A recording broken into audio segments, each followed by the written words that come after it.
Hey, how's it going, guys? Mr. Boss for the win here, and in today's GTA video, we're going to be doing a Grand Theft Auto 6 news and recap right before the weekend. There's been a couple of things over the last couple of days that have drawn a lot of interest from the community, so we're going to dive into that and a whole lot more. The first actually comes from the GTA 6 subreddit, where a user ended up pointing out that they found a GTA 6 trailer on YouTube. And this is something we've been kind of reporting on over the last couple of weeks, especially since Rockstar made their official sort of informal announcement that Grand Theft Auto 6 was in development and that we were going to be hearing more information soon. We've started to see GTA 6 trailers appear on YouTube, and there's a new one that's been going around that's been confusing a handful of players. So this is the screenshot that has been taken. I haven't seen it personally yet. Now, there's a couple of things that obviously make this very confusing. The actual image that you're looking at itself, this could kind of be seen as GTA 6 footage, and so I can understand why players might go, whoa, is this our main character? Does this, describe our setting? Are we getting our first look at some of the vehicles, the buildings, stuff like that? And then in the top right-hand corner, you can obviously see the Rockstar Games logo. I'm sure they do not appreciate that. And then in the bottom left-hand corner, you can see a Grand Theft Auto 6 logo with May 2022. So there's a lot to unpack here. Number one, what you actually see, this is just a combination of like GTA 5 footage, The Crew 2, Forza 5, Need for Speed. It's all just sort of a mix match of that. It might even be like some Unreal Engine footage that's sort of thrown together. None of what you're seeing, or none of what you will see if this is popped up for you, is official GTA 6 footage at all. I'm also not sure how legal it is to put Rockstar's logo on something like this, especially when you're trying to depict a product that is not theirs. I don't know if they're allowed to use it, if they got permission to use it. Surely I wouldn't think that would be the case. And then last but not least, one of the big red flags here is in the bottom left how it says a May 2022 release. That's obviously not going to happen because that's in like 15 days, and we haven't even had the official really announcement of the game, nor do we know any details directly coming from Rockstar. So since you guys are watching this on YouTube and since this is where it's appearing, I figured it would be important to talk about this. If you see it, it's definitely fake. There's a handful of these making their way around the community right now. And I don't know what the objective is for the individuals behind these fake trailers. I don't know what happens if you click on them. It probably takes it to one of their sites where you can preload or download a game that's similar to this. Long story short, just don't click on this. Don't do anything like that. And if you see something like this, just know it's fake. Trust me, I think we're all going to know when the real GTA 6 trailer comes out. It's obviously going to be coming directly from Rockstar. I'll be talking about it. Tons of other people and outlets will be talking about it. This one is definitely a fake, and like many of the other ones, just ignore it. Luckily, this ad had a skip on it, so you didn't have to watch the entire thing. Again, I personally haven't seen this one. If you have, let me know in those comments. Does it look good? Does it look bad? Did you believe it for a second? Let me know down there. Now, the next thing we're going to be talking about in this video today requires a little bit of backstory. Rockstar Games insider Tez Funds 2 was talking about a comment that was made by an industry insider, I would say probably 6 or 7 years ago, and they brought up a couple of things about how Grand Theft Auto 6 was going to be featured in a modern or 80s Vice City, and that there might be Las Venturas involved with it as well. That's actually something we're going to dive into in a future video later on today.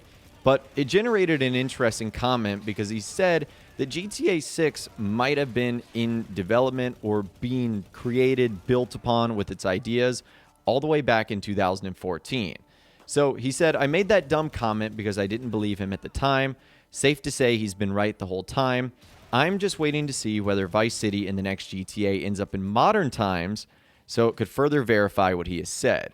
And it would show that ideas internally in regards to GTA 6 have been discussed as far as 2014/2015 and likely before that.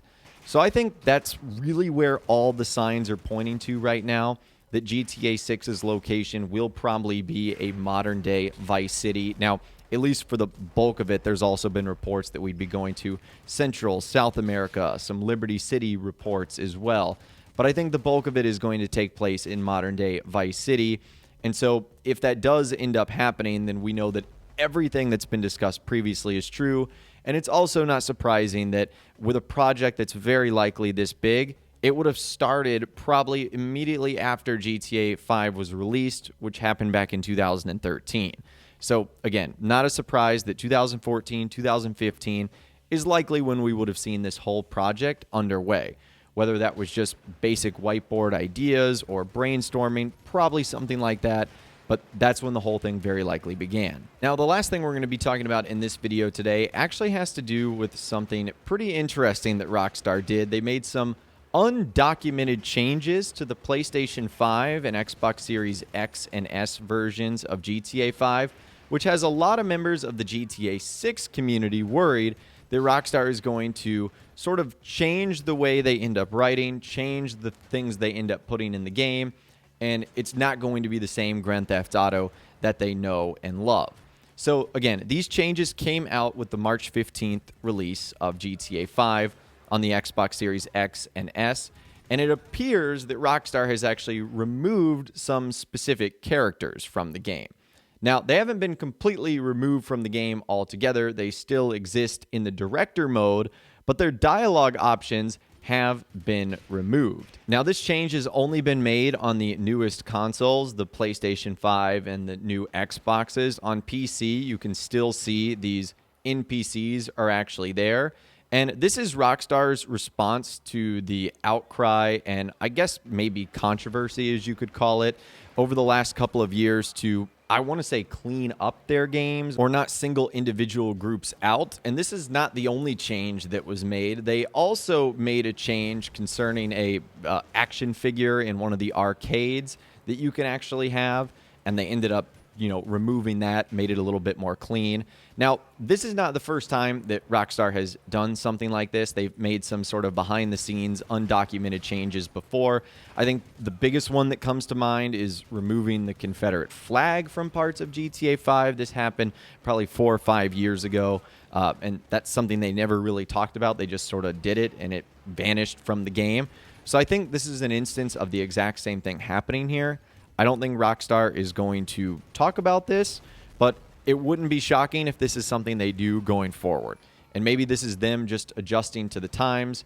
I don't think that we're necessarily going to see an inferior product in the next GTA game because Rockstar doesn't have the ability to satire or make jokes about stuff like this. So for those worrying that Rockstar has either gone soft or their next game isn't going to be funny or it's going to be boring or it's going to be sort of a cookie cutter version of what we have right now, I don't think that's the case. I think they're just adapting to the times and adapting to societal standards and changes. But I'd love to hear from you guys in those comments down below on everything we discussed in this video today, the fake trailers that are appearing, a modern-day Vice City that probably ended up starting in 2014, 2015, and then Rockstar making some sort of undocumented behind-the-scenes changes to GTA 5 on its newest generation, and how this very likely means there's going to be changes like that in GTA 6. So again, let me know what you're thinking in those comments down below. I would love to hear from you guys down there. If you guys did go and enjoy this video, though, a like rating would, of course, be awesome. And be sure to subscribe to my YouTube channel if you are new. You want to stay up to date on all the latest GTA and all the Rockstar Games videos that I'll be doing here on my channel. And be sure to ring that notification bell as well. Sometimes YouTube just doesn't work, and if you ring that bell, you'll always be guaranteed to be notified when new videos arrive. But of course, as always, guys, thank you all so much for watching. Take care, and I'll see you guys in the next video.